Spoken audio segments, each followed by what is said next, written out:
చెప్పా పెట్టకుండా ఓసారి మధ్యాహ్నం 1 గంట వేళ మా ఇంటికి వచ్చేసారు కూడా. నాకు ఆవేళ అవకాశం లేక వారిని పంపించాను. అదొకటి కాస్త నా మనస్సులో ఉండిపోయింది. పాపం అర్చకులు బ్రాహ్మణులు వచ్చారు, వారిని వెనక్కి పంపాం. ఎప్పుడో అప్పుడు ఈ ఊరు వెళ్ళాలరా అనుకున్నాను. అందుకని వారు మళ్ళీ మళ్ళీ పట్టుదల బట్టి పిలిచారు, వచ్చాను. ఇంకెప్పుడు పిలిచినా వస్తాను. మీరు చప్పట్లు కొట్టేయండి, మీ గురించి కాదు, హైదరాబాద్ నుంచి ఇక్కడ వరకు రోడ్డు బ్రహ్మాండంగా ఉంది, అందుకని వస్తాను. రోడ్డు ఎంత బాగుంటుందని నేను అనుకోలేదు.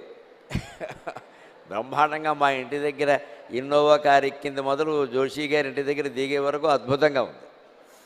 అందుకని హాయిగా ప్రకృతిని చూస్తూ సూర్యాస్తమయంలోనే మనస్సులో సంధ్యావందనం చేసుకుంటూ అటు ఇటు ఛాలెంజ్ చూస్తూ మొత్తం మీద రకరకాలుగా రింగ్ రోడ్డు మీద కొంత, హైవే మీద కొంత, రోడ్ల మధ్యలోంచి కొంత చాలా ఆనందిస్తూ వచ్చాను. నారాయణ ఖేడ్ అంటే నిజంగా